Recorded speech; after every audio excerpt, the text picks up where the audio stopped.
so far ini sudah bebas dari November ya? November, Ika tahu. Mungkin seperti apa sih mungkin cerita akhirnya?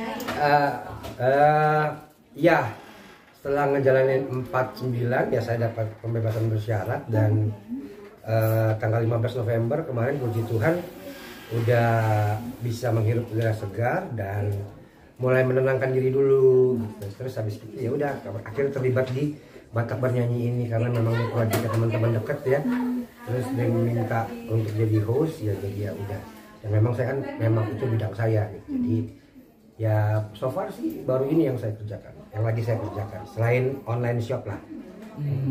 Melihat mungkin apa ya perbedaan ketika kemarin dan sekarang diajak lagi untuk bergabung di Batak Bernyanyi ya. Batak Bernyanyi so far gimana? Ada kaget atau gimana? Iya, itu kayak baru pulang dari luar negeri.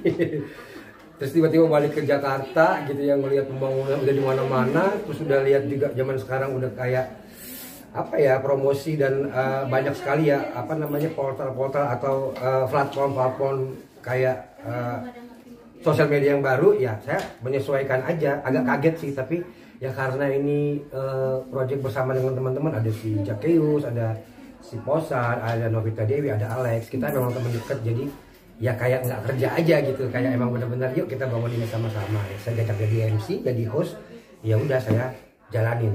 Sempat merasa kayak nggak nyangka gitu nggak sih, kan baru bebas nih, terus diajak kerja sama di sini gitu. Iya. Maksudnya masih bisa dikasih kesempatan, kepercayaan. Iya, jadi pada saat diajak itu ya memang saya ngerasa oh ya gila ya gue beruntung banget nggak sampai berapa lama keluar langsung bisa terlibat gitu loh. Jadi memang saya sekarang lagi kerjanya di Clementine di apa namanya streaming online jualan bajunya si Jakius, apa pakaian dalamnya si Jakius, dan juga diajakin ke jadi host Batak Bernyanyi. Nggak nyangka sih sebenarnya, tapi ya karena memang diajakin sama temen-temen deket, jadi kayak bukan ngerasa kerja aja, jadi penyesuaiannya enak gitu loh, nggak kaget.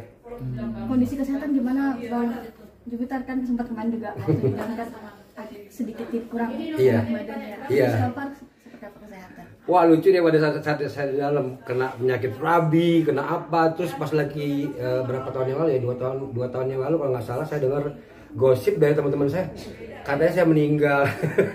Terus kemarin ada postingan dari sinetron saya ABG, terus ada yang komen gitu, wah ini salah satu sinetronnya almarhum Jupiter ya. Gue langsung jawab enggak, gue masih hidup. Jadi ya itulah ya yang terjadi, dan sekarang saya udah sehat, mungkin cuma nggak seaktif dulu karena udah kebiasaan di dalam itu dikurung 4 tahun 9 bulan, pas keluar itu ya itu dia kerja dikit-dikit capek gitu, jadi harus mungkin olahraganya diiniin lagi, dibanyakin lagi, tapi ya so far sih saya sehat. Ini berat badan juga sudah naik lagi, ya, udah lagi. 80 lagi. Saya nggak bang digosipin udah meninggal gitu. Iya, 2 tahun yang lalu itu sampai teman-teman gue nanya gitu, nanya ke si Jakeus lah, gue dengar nih gosip katanya lo, masa katanya lo meninggal? Hah? Jelas-jelas gue tiap hari ngobrol sama dia, maksudnya kasih kabar sama dia. Jadi memang mungkin ada aja kali ya, mungkin karena udah lama nggak kelihatan, terus pikirnya gue di dalam kenapa, tapi kan kenyataannya enggak, saya masih hidup.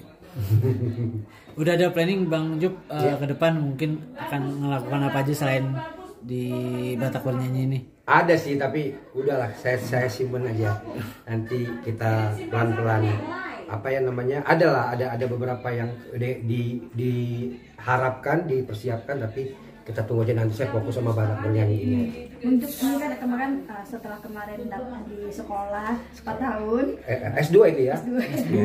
Yang pertama 2 tahun ya. Gimana nih artinya mengumpulkan kembali pundi-pundi yang kemarin juga sempat habis? Iya, bukan habis lagi. Kalau Pertamina mulai dari nol, saya Pertamina dimulai dari minus kakak. Jadi memang ya itu pelajaran yang paling penting buat saya, itu adalah uang sekolah yang berharga buat saya, dan untuk belajar untuk bangkit lagi itu memang nggak gampang, tapi nggak ada satupun yang mustahil gitu selama kita mau berubah ya, kita mau manage lagi.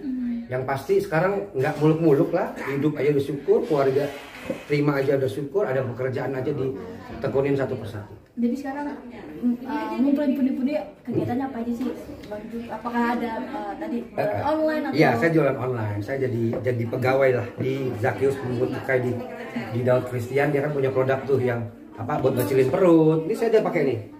Tuh. Jadi karena perut saya tuh ya mungkin nggak pernah olahraga jadi gembok gitu kan. Ya udah, saya memang jualan beginian itu saya pakai sendiri. Jadi orang banyak yang tahu juga, oh ya buat laki juga bisa, ya bisa. Ya nggak usah malu lah. Kita mulai, yang penting kita bekerjanya halal. Nah, dari situ saya jadi akhirnya ngerasa jadi pegawai lah. Jadi pegawai bulanan, terus habis itu ada sampingan saya di sini dan saya juga fokus pelayanan di gereja. Maksudnya ibadah saya benerin lagi. Mulai merangkak. Udah siap, udah ada tawaran di entertain lagi bang? Belum, soalnya memang belum ada yang tahu.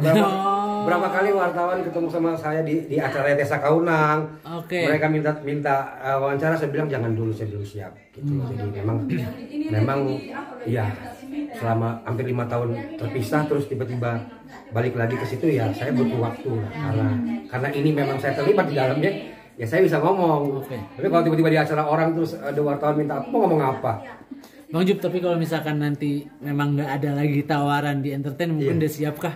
Udah siap, ya. Buat saya hidup saya ini udah kesempatan yang ketiga. Yang pertama saya gagal, yang kedua ini, terus habis itu yang ini adalah yang ketiga buat saya. Jadi udah nggak ada muluk-muluk lagi untuk bisa ada makanan, ada pakaian, aja udah cukup buat saya gitu. Dan dipercayakan project ada penyanyi ini, ya saya fokusnya di sini. Untuk next kalau memang ada, ya kenapa enggak? Tapi juga enggak muluk-muluk lah. Itu aja. Artinya kan terpuruk. Kapok. Nggak worth it menurut saya. Apalagi saya kan memang baru coba, saya pemakai bukan penjual. Iya. Dan pemakai aja bisa sampai segitu gitu loh ya. Dan kebayang lah kalau misalkan saya nggak kapok kemudian di apa, saya udah tahu bayangannya ke depan. Saya udah lihat semua orang dari 0 sampai 10 ada di dalam situ, beda-beda kasusnya. Yang namanya manusia itu nggak pernah tahu hari sialnya itu kapan. Jadi jangan bermain-main lah. Nah buat saya sekarang kan saya bilang ya itu hidup saya ini anugerah, nggak mau muluk-muluk, yang udah bisa berhenti aja dan udah bisa mulai kembali normal menata kehidupan saya pribadi aja, itu udah lebih dari cukup buat saya. Berarti menghapus circle yang buruk, artinya menjauhi orang-orang yang dulu sempat. Iya, jadi pergaulan yang buruk merusak kebiasaan yang baik, tapi juga pergaulan yang baik akan memperbaiki kebiasaan yang buruk. Jadi buat saya nggak nyalain mereka, saya nggak nyalain pergaulan saya yang dulu. Emang semuanya itu kan ada di dalam kita kehendak bebas. Jadi kalau misalkan kemarin saya terjerembab seperti itu bukan karena orang lain, karena memang saya yang salah memilih keputusan itu aja. Ada masyarakat ketika kemarin bebas di November itu apa yang mencapai target dalam hidup lo sendiri? Sebenarnya sebelum masuk itu saya udah punya nasar sama Tuhan. Justru karena saya langgar itu makanya saya harus ngelewatin itu. Sekarang saya udah nggak berani nasar lagi. No. Ya biar King Nasar aja yang jadi nasar ya, saya nggak mau, saya bukan Musdalifah. Jadi nggak mau nasar lagi sama Tuhan, udah baik-baik aja, nggak usah banyak ngomong, jalanin aja hidup apa yang ada di depan.